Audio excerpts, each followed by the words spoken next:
Sony just dropped their first lens with an 800mm focal length, and wildlife photographers, you're going to want to check it out.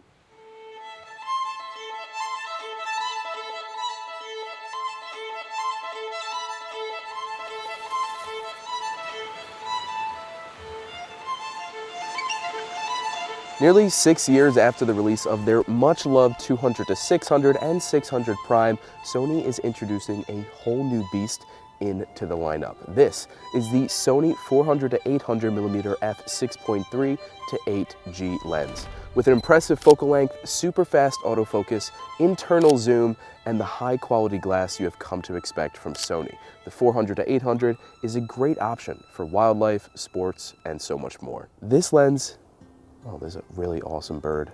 Oh, I gotta film. This lens does a great job suppressing chromatic aberration across its focal range. And speaking of focal range, it also minimizes that unwanted focus breathing when you're shifting focus. Now, this lens does have that variable aperture, and it correlates directly with the focal length. At 400-500, it's f6.3. At 500-600, f7.1. And 600-800, we get that f8.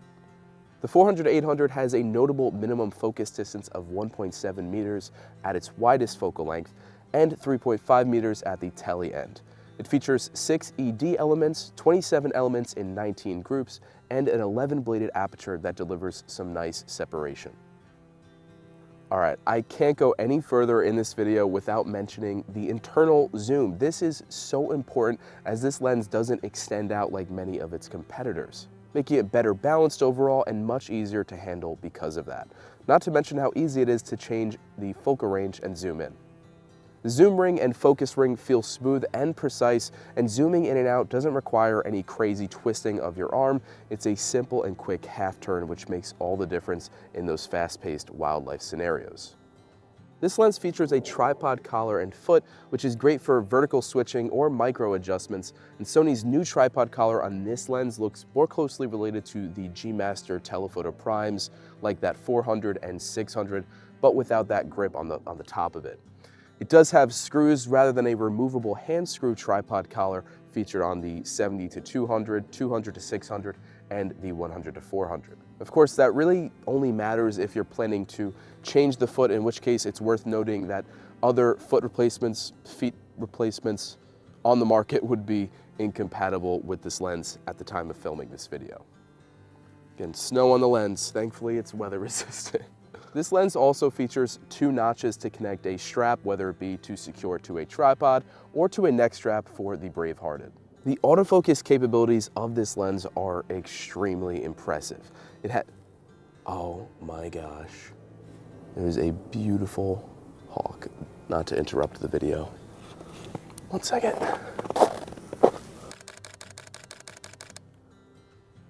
All right, I'm back. The autofocus capabilities of this lens are extremely impressive. Its fast and accurate autofocus works incredibly well with Sony's real-time tracking. I tested this with some birds in flight, and it really kept up with all of the birds despite how fast they were. And it's also compatible with Sony's A9 III 120 frames per second. The body of this lens shares a lot of similarities with its little brother, the 200-600, like that familiar white casing and construction. But of course, with a focal range like this and an aperture of this size, we've got a lot of glass here. And so because of that, this lens weighs 2,475 grams with its non-removable tripod collar mount. Here are the official size and weight comparisons of some of this lens's relatives, like the 100-400, 200-600, and interestingly enough, this lens is not much larger or heavier than that 200-600, despite adding on another 200mm onto it. This lens, as you can see, is completely weather sealed, allowing you to take it out into the elements like you're seeing here. And the internal zoom means that you don't have to worry about dust and debris building up around that barrel of the lens and possibly damaging it down the line. The lens hood is completely new and it has a nice button on the side that's big and really easy to press and take off even with gloves on. And you'll notice that it has a window for filters as well. And speaking of filters, no drop-in filter compartment here, but we do have a front filter thread at 105mm. So for those with other telephotos wanting to use those same filters here, you'll either need a step-up ring or a step-down ring with those 105mm dedicated filters.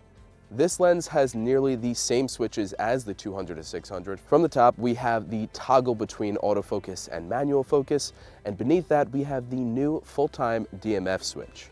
DMF stands for direct manual focus, and it's kind of like a hybrid between manual and auto, as it lets you take advantage of single autofocus, and you can make micro adjustments from there to ensure that you're getting exactly what you want in focus.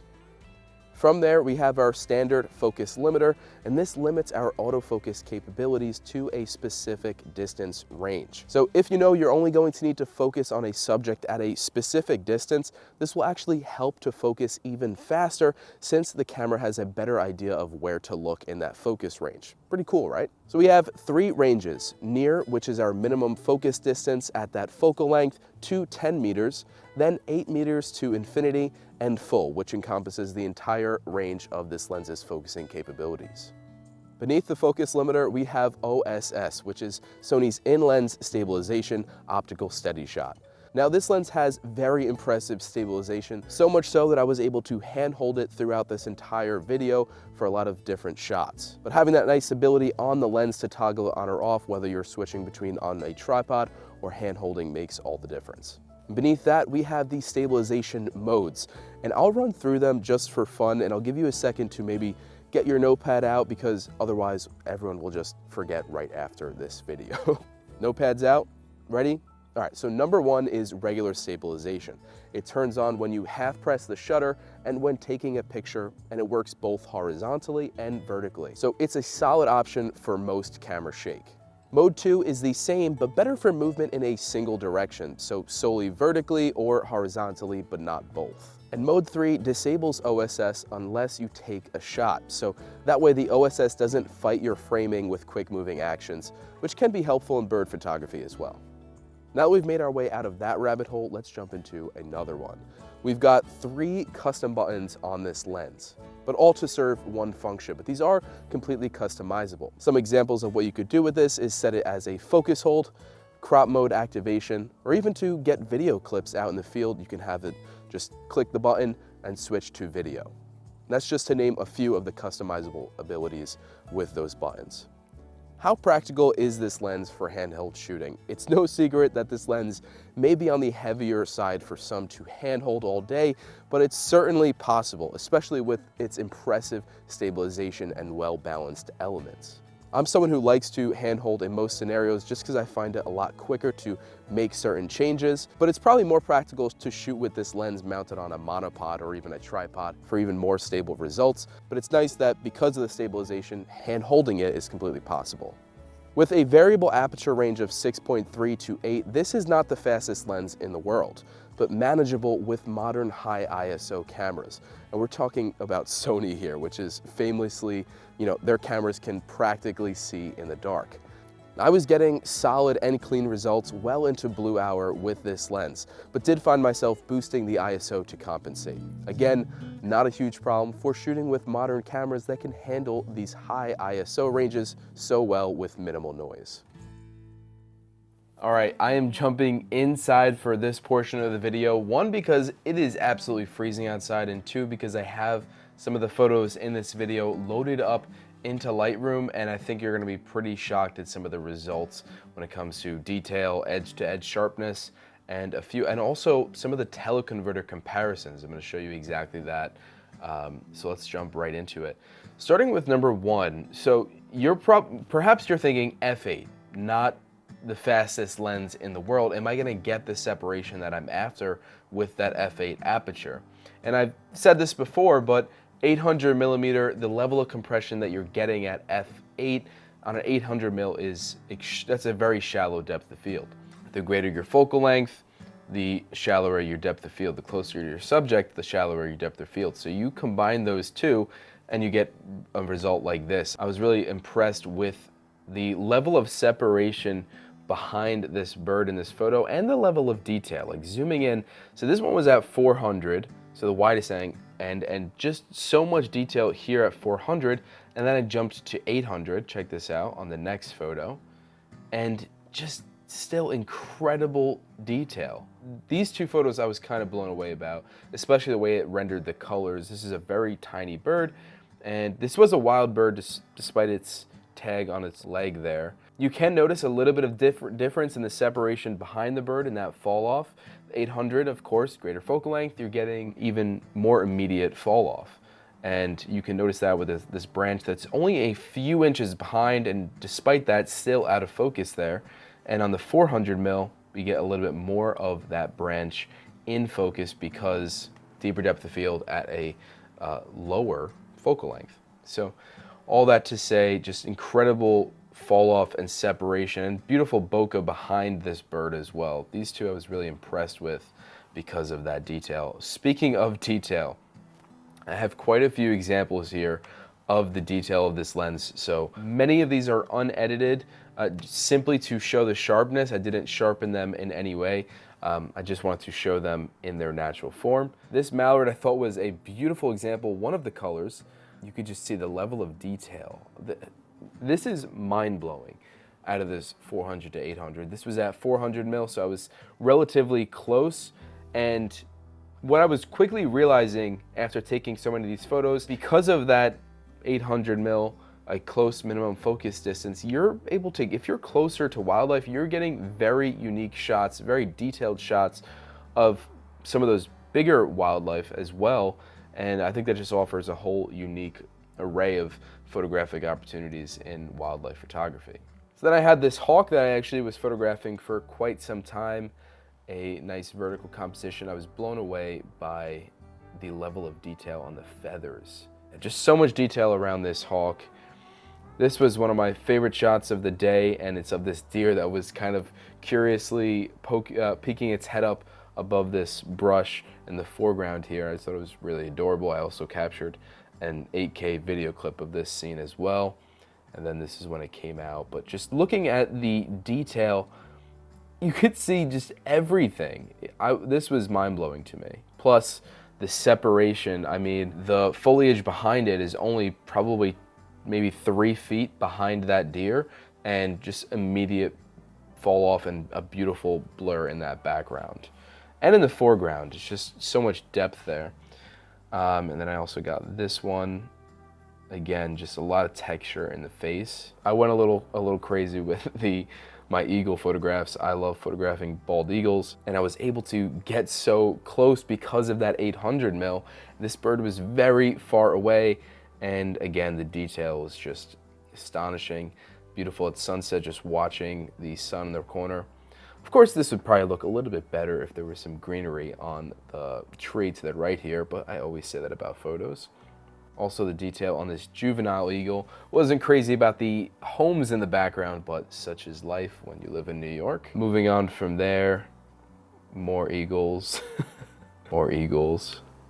This one was easily like my favorite of the day, just because of the detail, and I had the sunset in the background. Also, really liked this one. There was a lot of detail in the bird's wings, if I bring up the shadows and everything.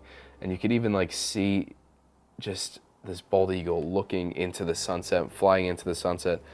Thought that was really cool, and didn't capture this at 800, but it would have been probably even better. Also messed around with some landscapes around the Tappan Zee Bridge here. Loved the foreground and all of that. The low light capabilities are also really impressive with this lens. This was at f6.3, but also way after sunset. Like, this was well into blue hour. Speaking of low light, although the moon is quite bright, this was at 800 mil. And then the question that so many people are going to be asking is, how does this lens perform with the teleconverters, since yes, it is compatible with the Sony 1.4x and 2x teleconverters.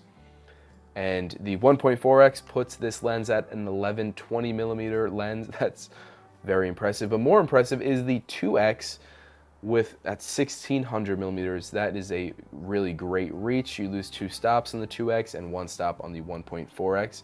So this first photo of the moon, no teleconverter on it, but still enough detail that it just resolves that moon so beautifully. And then with the 2x in this photo, we get significantly closer and still maintain so much detail despite losing 2 stops. That puts us at f16. I had to boost the ISO, and still we made out just wonderfully.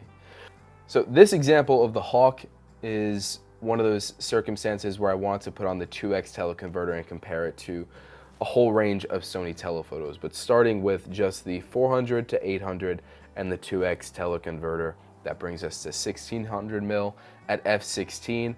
And this was a little bit darker out. This was the same scene from earlier where it was snowing like crazy and it was kind of dark out, so I lowered my shutter speed to 200th of a second, f16, ISO 3200. So my ISO is fairly high there. And I think that this result is really impressive, just how much sharpness and detail and lack of noise there is in this photo. And this was the edited version as well. So adding a little sharpness back in post-processing, and you can get quite impressive results even with those teleconverters. 1600 mil, you're shooting through, I mean, I was photographing this hawk through a lot of snow, a lot of atmosphere, probably some fog, and it seems to just kind of cut right through that and still deliver a very high resolution result. So another big thing that I wanted to look at with this lens was the edge-to-edge sharpness. And something with telephotos, you're at such great focal lengths, you don't want just the center of the picture to be sharp, you want the entire frame to be sharp. And so what I did was I framed this hawk in the center of the frame, and then I also moved it to the right of frame. So it's completely on the right here, and I was pretty amazed by just how much detail is on the right side of the frame. No sharpening in post-processing. That's the first center frame, and that's the second. Just incredible edge-to-edge sharpness delivered from this lens, and no noticeable chromatic aberration despite not having any sort of profile correction. So all in all, it definitely delivers on the edge-to-edge sharpness. And so this brings us to the question that a lot of people are going to be asking: how does this lens perform against a teleconverter on the 200 to 600 Sony G lens with a 1.4x teleconverter? How does this compare to the G Master Sony 100 to 400 that we were talking about a little bit earlier as well, matched with the 2x teleconverter, putting it at 800 millimeters? Well, I've got the results right here, so let's take a look. So to start off, I have the 200 to 600 with the 1.4x on the left side of the screen here, and I have the 400 to 800 with no teleconverter on the right side of frame here. And you could tell just right off the bat, it's visibly more detailed and sharp despite the framing being almost exactly the same. Now, I am at f8 on the 400 to 800, I'm at f9 because of that teleconverter on the 200 to 600.